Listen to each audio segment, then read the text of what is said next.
Anyway, let's go back to the topic. I wanted to go and use the bathroom, but I just want to finish this conversation, finish it once and klar. All right. I was talking about my skincare, and I wanted to ditch Pai products precisely because of the fact that they were not Muslim, well, that too, but halal, okay? And I am a Christian, so I don't want to eat food sacrificed to idols, neither use products sacrificed to idols, so I deliberately looked for something that was not that. So I changed my brand of retinol and hyaluronic acid to this other Dr. Dre whatever thing, products type thing. But when I was there at the store, yes, we're done ranting about Islam and what's not going on, but we're going to eventually get to the ceiling point too, that is similar to what I've been rapping on about. This lady that I was having an exchange with in the store that wanted me to buy a product because I scraped off the label to see the ingredients, after conquering her unnecessary coup of my 50 rands that I don't have, all right, she then looked at me again and was like, so you're trying to deal with your acne, you're struggling with problems with your skin, why don't you buy the 65 rand product? And I wanted to leave it behind, but then I remembered that last time somebody recommended something to me. I wanted to underestimate them, but then I took it and realized that God can use anyone, the weak things of the world to shame the strong, the foolish things of the world to shame the wise. It was this cheap little product that was obviously just sold in such places as these. You would never find it at a discount or whatever, but I was like, okay, let me just take this woman's advice. So I took it, and ever since then I've been using it since Sunday. All right, it's now Thursday, 4 days, and ever since starting to use that 65 rand El Cheapo product on my face, I have not gotten new acne.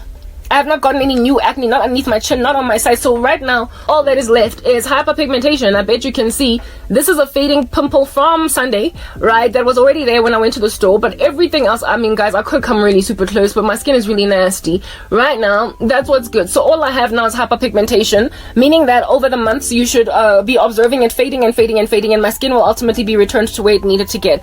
Using a 65 rand product, very, very super cheap. And some pills that I take from Discam that are there to regulate hormones, type establishment thing. And so my skin is going to be where I need it to be, alongside also me being able to use retinol and vitamin C, because you cannot use any of those two products with benzoyl peroxide. Plus, I told you guys that benzoyl peroxide causes my pores to yawn. It's aging. I don't like benzoyl peroxide, even though it works on acne. It is okay for a teenager or woman in her early 20s, but when your collagen starts to fade on the face, I just feel as if the benzoyl peroxide needs to be thrown very far away in terms of dealing with acne, because it will bring other issues on your face, like sped up aging. That's what I believe, right? Because I made that observation myself. So I got everything I wanted. Here it is that I'm recovering from a flu, okay? Or it's not a flu, goodness, what is like a cough? Breathing like a man with emphysema. I am conquering it. I am getting better. I feel better. I have a lighter headache. It's not that bad. And I've been using basic things like eating a whole bunch of fruit, drinking liquids, alongside taking cough syrup and some effervescent flu tablet type thing. And that's all that I needed, and sort of actually consuming antibiotics type establishment thing. I didn't need to go to a doctor. That's what I'm trying to explain to you guys. And this morning, while I was still coughing out this phlegm and it was grossing me out, and I was like, God, please don't let me get worse, the Lord was like, look at your face. Look at your face. Look at your face in the mirror. When you wake up in the morning, and also after washing your face and moisturizing, you are clearing. Your acne is clearing. Why would I let you die from a cough or emphysema or whatever when I have shown you that you, what is this? When I've shown you that you're gonna, inherit ABC. I am God, and I have promised you ABC.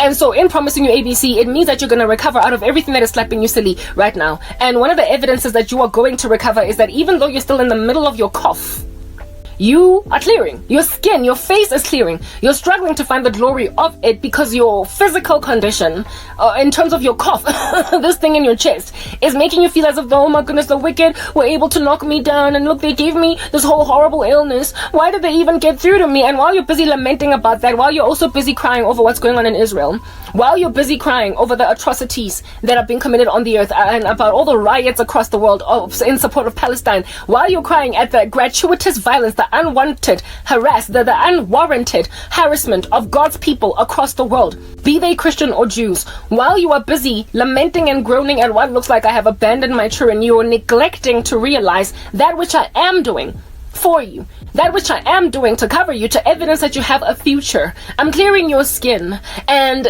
what is this? Go, Israel, right now, they are guaranteed victory, and it is a fulfillment of Bible prophecy. So what is currently going on is fulfilling the word, evidencing that I've never left you nor forsook you, because you know that I am God. When I have gone before and explained the thing that is going to happen, the Lord does nothing before communicating it to his servants, the prophets. I've explained what's going to happen in advance, and I've explained anti-Semitism across the world and anti-Christian sentiment across the world from when I was here, and even in the Old Testament. I made it clear that you're going to have many afflictions, but I will deliver you from them all. So violent men will always come at you. I said in the scriptures, the kingdom of heaven suffers violence, and the violent take it by force. So you will be afflicted violently by insensitive randos that are literally trying to take over the world that belongs to a God that has chosen a people, and they will want to try and wipe those people off the face of the earth when they're the ones that the God who created the world is looking at with favor. They're the apple of God's eye, and they're trying to wipe out the apple of God's eye. They're naive. They are naive, but their naivety is not absent of action. In other words, they will to do that which is impossible to conquer. It is impossible to achieve it, and in so doing will fulfill the veracity of my godness, the fact that I am God, and no one can deliver from my hand. No one can deliver from my hand. So expect violent men to come, Karabo. Do not expect to be tranquil and at peace before the millennial reign of Jesus Christ, where there will be true peace. Expect rather that violent men will come, and there will be casualties at war, but their camps will be more desolated at the end of those wars than the camps of my people will be. My people will always be a small number. The Jews will always be small in comparison to the Arab nations around them. So too will the Christians always be a small number in comparison to the rest of the world. There will always be a tiny number. And it is precisely because of how small they are, however, that it will evidence that I am God, because I will have protected miraculously and supernaturally a small number of people when there is like a whole beleaguering of them across the world by everybody. Everybody who is in the grand majority will try to wipe them off the face of the earth, Christians and Jews alike, and they will fail abysmally and not understand how they were not able to conquer such a small people. How they were not able to conquer such a small number of people. So do not worry about violent men coming to flood you, because at the end of the day, I created everything, everyone, even them. Meaning that I can crush them. I can break them to pieces as the pottery that they are, especially when they're trying to exsanguinate Christians and Jews from the face of the earth. Because herein lies the deal. The Lord created for himself a people for his own possession. Do you understand? And so if at all you try to take out or extinguish those people, you might as well try to take out or extinguish God. It's, how can I describe it, guys? It's like building a house in order to house your family in it, and then there is like a guest that comes into that house and then starts to salivate after the ornaments, the kitchen counter, the marble tops in the kitchen. They start to salivate after the cornices, the finishes of the house, the bed linen that is on the beds, and in then salivating after this, then goes to get everybody in the neighborhood. And it's like, I know of this beautiful house. Come, let's plunder it. Let's plunder it and steal from it and kick the people that live in that house out. What in the world, as a homeowner that is aware of this plot and the scheme of somebody that you allowed as a guest in your house, even though they were not of your household, what would you do if you found out that there is a scheme and a plot for 10 households in this neighborhood to basically bomb or take or steal this house and kick out the people out of this house, while the owner of this house just merely sits in his high chair wherever he's at and watches people that he did not choose living in a house that he built for a certain kind of people? You must understand that that person is going to go before and decimate the households before they can even eat up and finish this house, before they even start their little mission to journey to this house and take it over and plunder it and loot it. He will kill them while they sleep in their beds. He will bomb their households. He will make sure that before they get to a point where they can finish off a small, outnumbered people, he will lay flat the whole neighborhood to make sure that this house continues to stand, because he is the one that built that house for those people. God built the earth for his people. He chose them. First the Jews and then the Gentiles. He chose them. And so a world that is gnashing their teeth at Gentile converts to Christianity, and the world that is gnashing their teeth at Jews, is naive to think they can extinguish people that God chose. You don't get, like, he is God. He made the earth. You don't get to say, I don't want to worship you, but I want to hang out on your earth. I want to sit on your earth. I want to continue to gather dust on your earth. But there will be nobody here, naive, isn't it? There will be nobody here that acknowledges you as God.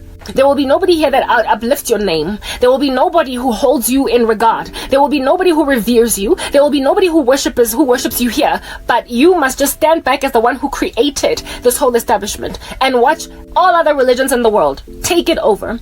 Watch everybody, every atheist on the earth continue to live and spread fat and do what they want to do on an earth where none of them regard the person that made the earth. No, he will bomb the earth and take just the Jews and the Christians. According to the word of God, in the tribulation, a third of the Jews will be saved and the rest of us who are truly born again. And then we're going to live on a new heaven and a new earth. Because you literally tried to take over an earth, do you understand, that was built for God's people to inhabit it. And everybody else was allowed to lodge here as a vagrant because there were people down here in these streets still worshiping him, honoring him, bringing homage to him.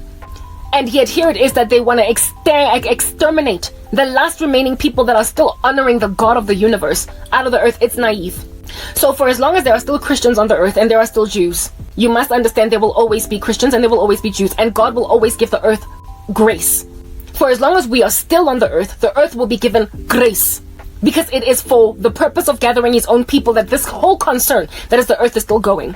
But when you are busy shooting down Jews and Christians in the streets and annihilating them, in the UK right now, churches are being burnt. In France, churches are being burnt by Satanists and random far left groups like those who despise the fact that the Bible outlaws the acronym, the global acronym that's wreaking havoc all over the show. They're burning churches and they are threatening the nation's heritage with Christianity. That's what's good. And local authorities, out of the executive, the police of those nations are standing back. They're mum. They're not doing anything. They're watching this massacre of Christians, this desecration of churches in historically Christian nations.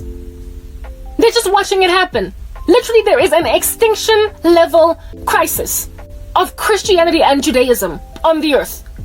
And y'all think that even though we are God's chosen people, that the Lord is just going to let you basically leave no Christians left while atheists run the show, while Muslims run the show, while all other religions are allowed to just thrive, and there's nobody anymore worshiping God on his earth? His earth.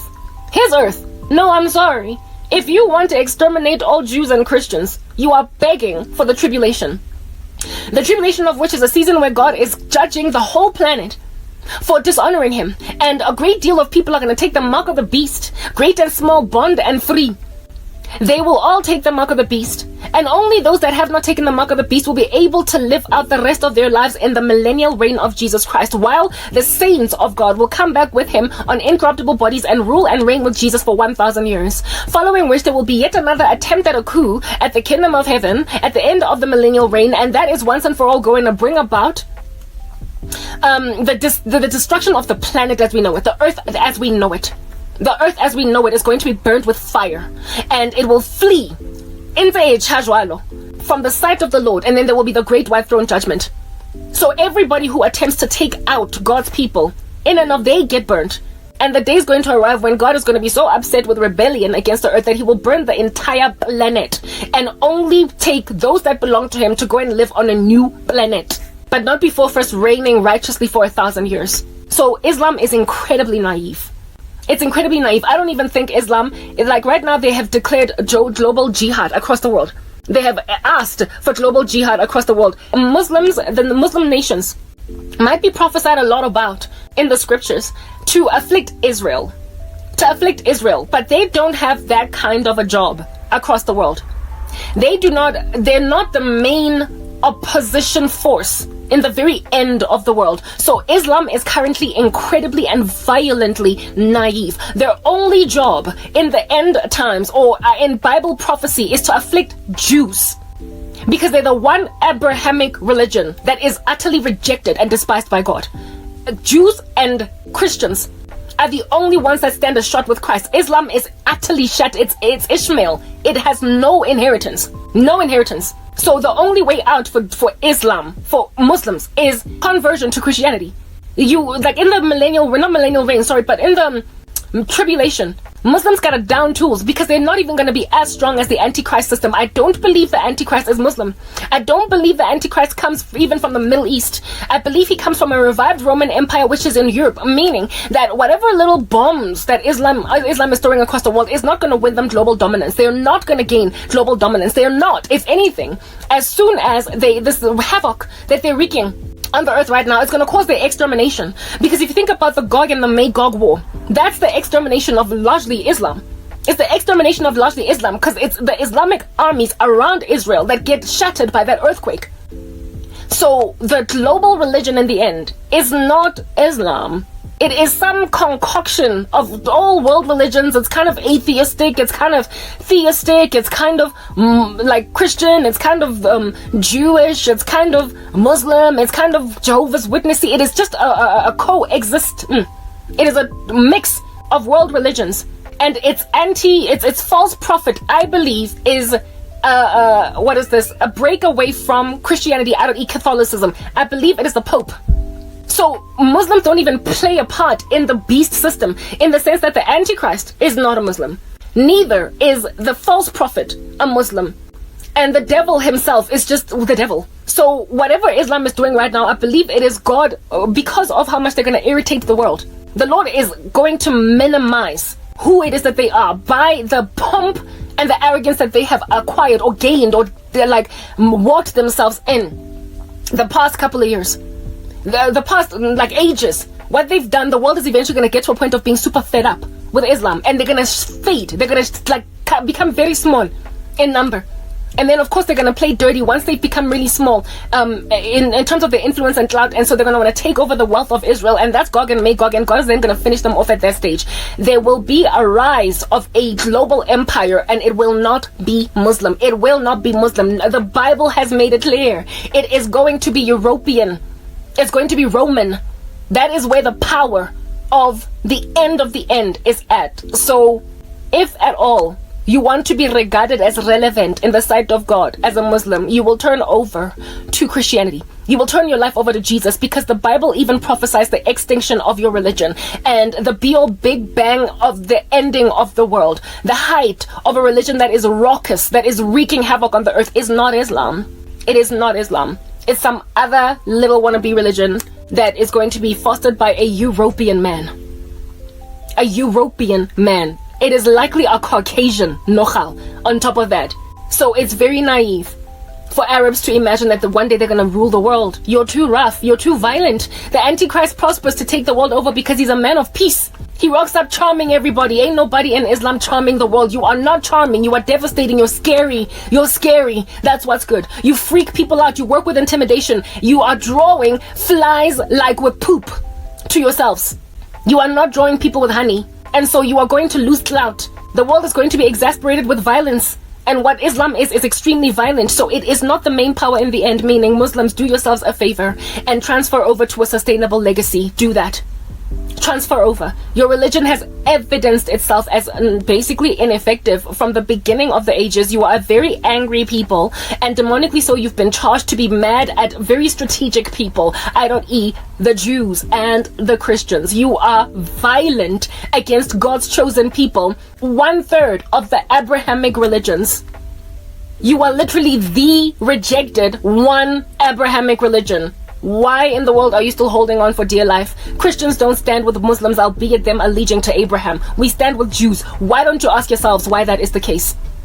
Even though Jews sometimes despise Christians, currently there is an epidemic in Israel where Orthodox Jews are spitting on the shoes of Catholics and Christians that are doing their thing in Israel because they can't stand Christians. But even though they can't stand us, a lot of them, even though they don't like us, a lot of them, we nonetheless stand with them. Whereas Muslims also don't like us, but we don't allege to them. It is because God has chosen the Jew and the Gentile Christian convert. And the Jew will be brought back to him, to their Messiah, the 1/3 of them in the tribulation. So, like, whatever naivety dwells in the bones of people, to imagine that one day Islam is going to take the world over, and even people who try to fit Islam into eschatology, the only place where they fit in eschatologically is, frankly, I believe, Psalm 83 war and the Gog and Magog war. Everything else, it's Europe. Everything else is Europe. So really and truly, when you get made insignificant in the end, after being really violent, I just feel as if they'll repent before you get humiliated. When you put yourself in a position of honor, and then you get brought low, you get embarrassed. But if you bring yourself low, you will then be exalted. So Muslims, humble yourselves to the Lord, that you might be exalted eventually, because God is going to humble the religion, the entire religion of Islam. He's going to humble it by making it insignificant, even in the tribulation. Muslims are not going to be running these streets, wreaking havoc, committing jihad in the tribulation. No. It's going to be a Roman Empire that is now beheading people. Even your little speciality of beheading people is going to be taken away from you by some Roman dude, likely a Caucasian. So I just feel as if they'll repent or perish. But like whatever. So everybody that's come at me like a ton of bricks, I have evidence that I'm going to survive this insanity because my skin is clearing. Why would the Lord clear my skin if he has not intended on giving me a future? If you think you can annihilate a Christian off the face of the earth because you are naive. I've been getting dreams flooded by them on a loop the past 3 days that I have not been working out, exercising, and I've been resting a lot instead of staying up and doing whatever just so my body can recover with this flu. I've been getting nightmares of all different kinds of witches, ancestral worshippers in my country, taking me over, taking my future, to like literally a world full of devil worshippers. And all I could do this morning when I was brushing my teeth was wag my head on some. They're so naive. The day will never arrive when in this season of grace, where devil worshippers successfully coup the church, take everything over. There's only one time where they get real close, is the tribulation, and we're not there yet. We haven't arrived at the tribulation, we're getting close. So for as long as I'm on this side of the rapture, whatever coup strategy to make South Africa teeming at the folds, bubbling at the folds with satanic terrorists, devil worshippers, these spells all over the show, bewitching everything, especially Christians. You're naive. You're like Hamas. You went and invaded a country that is far mightier than you militarily, and so now you're facing extinction. You're facing extinction as an organization. I believe Israel will be like dealing with Hezbollah, Iran, and all of its terrorism that they back. Yeah, they'll be dealing with that. But what is this Hamas and Jayona as itself? Like chef, it's going away. What they did was basically call for their own annihilation as an organization. It's going to be like a liquidated company that is a subsidiary of a much bigger organization, but then that organization is going to imagine it expandable when then they get neutralized. So the future enemies of Israel are going to be future enemies of Israel minus Hamas. That's what's happening. Just like right now, every little random stupid witch that's coming all up in my group, bewitching my prospects for marriage, my prospects for a future, getting an apartment, having any kind of a semblance of a normal life. You are naive, just like Hamas. You have attacked an environment that is far mightier than you, and that means your extinction ultimately. So goodbye witches. You will never coup Christianity over. You will never eradicate every Christian on the earth. It will literally never happen. Even in the tribulation, there will still be Christians. If anything, the tribulation produces the grandest revival in the history of the earth. I believe the revival of the tribulation is going to be even, it's going to be at a grander scale even than the Protestant Reformation. There's going to be more people in the tribulation that get born again than any other time in history in one sitting. So the attempt to extinguish Judaism and Christianity from the face of the earth is a most naive act. Albeit being very violent, we nonetheless conquer. We win. In the end, we win. So Baloidoe, continue to cast your spells, but you will never extinguish Christianity. You will never swallow us in a whirlwind. You will never finish us off. You might kill some of us who will become casualties of war, but your murder of us will be fertility for the church. The blood of the martyrs is the seed of the church. You will kill some, but you will, in so killing some, burgeon thousands more. So all the best in trying. I'm signing out in Christ's name. I gotta go use the bathroom and do what I need to do. My skin's clearing, and that's just evidence of the fact that I got a future. Try and take that.